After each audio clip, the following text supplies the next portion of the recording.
All right, let's break down the changes in 2025 to health savings accounts, or HSAs. First, we're going to break down an HSA. We're going to talk about how it's a fantastic way to save money, and it is an even better way to invest. So these are some of the benefits that I see in HSAs. Is one, it gives you a place that you can put money aside, and it can be automatic. This can be employer driven. You can ask your employer to do it if they have those options, or you can even just make an auto contribution yourself into a health savings account. And it's money that you contribute into an HSA is completely tax-free. That means it's going to reduce your taxable income in this year, which I am all for. I love saving money on taxes. Any way that I can legally avoid paying taxes, I'm going to take advantage of, because there are two ways to make money in this life. You can either increase your income or decrease your expenses. I'm going to try and do both, and this way is one that I can decrease my expenses. Now, another great thing, another wonderful benefit of HSA is any money withdrawn, if it is used for a qualified medical expense, is also tax-free if you have investment income on it. So if you've seen my video on traditional IRAs versus Roth IRAs, if you haven't, you can check out the link in the description. But if you've seen that, a traditional IRA is when you contribute money into your traditional IRA completely tax-free.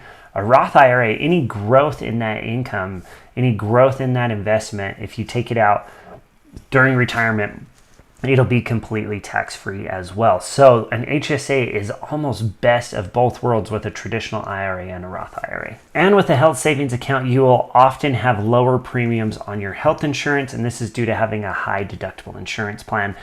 So you're going to have likely smaller premiums, and you can just take that money that you saved on the premiums and put it into an HSA. Now, to qualify and be eligible for an HSA, you must be covered by a high deductible health plan. So you can go and ask your employer if they offer that. You can also just, if you're going with healthcare.gov, then you can go on there and you'll just be able to see like an HSA qualified plan. It'll be a high deductible plan. You have to have a high deductible plan in order to have an HSA. You also can have no other healthcare coverage. You cannot be enrolled in Medicare, and you cannot be claimed as a dependent on someone else's taxes. All right, now let's jump to the limits and how they've changed from 2024 to 2025. In 2024, the limit for an HSA contribution is $4,150 for an individual and $8,300 for a family. Now, just so you know, you can still contribute. Even though it is December, you can still contribute into your HSA. Even if you did a whole lump sum and wanted to max out your HSA, you could still do that now. So if you have not and you have an HSA and a high deductible plan, I would highly suggest going and contributing into that HSA. Now, in 2025, the limit has increased by $150. So now that limit is $4,300 for an individual. Now, family has jumped up to $8,550. So that means if you max it out in 2025, you can reduce your taxable income for a family up by $8,550.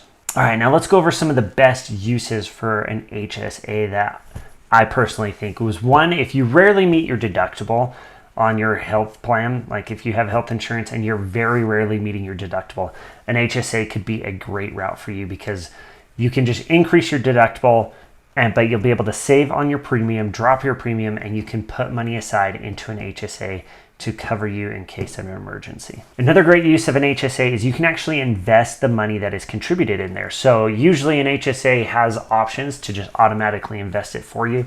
I give an HSA with WEX, and it has the ability to have a cash amount, and that's money that I can spend right now. They give you like a debit card essentially. Anytime you have a medical expense, you can use it if you want to. I usually keep like a couple thousand. I think I have $2,000 in a cash account.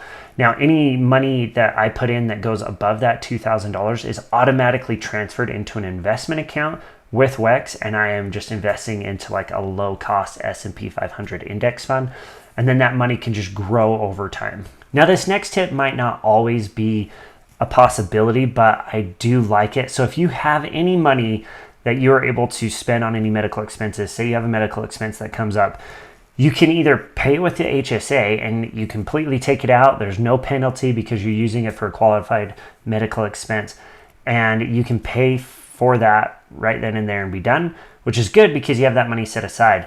But if you just have money set aside for that emergency and you can pay for it out of pocket and leave your money in that HSA, then that money in that HSA can grow completely tax-free. So if at all possible, leave that money in your HSA to give it better possibilities of growth. And the reason I want to leave it in there is because it has tax beneficial withdrawals once I reach into retirement. Now, I still have to use it for a qualified medical expense, but as people age, qualified medical expenses are more likely to happen in older age, so having that for retirement is a good thing. And now I want as much growth as I can get, so if I can leave it invested in an S&P 500 index fund like I've said before and get 10 to 12% annually, I'm going to leave that in there and I'm going to let it grow and keep growing and growing and growing. Okay, and just so you know, a health savings account, as I've explained, is completely tax-free when you put it in, and any growth is completely tax-free when you pull it out if you use it for medical expenses. But you can also pull it out at retirement age for other uses. Just know that at that point, you are going to be taxed on anything that you pull out. All right, so that's a quick breakdown of health savings accounts. If you have any questions, please hit me up in the comment section. We'll talk to you guys next time.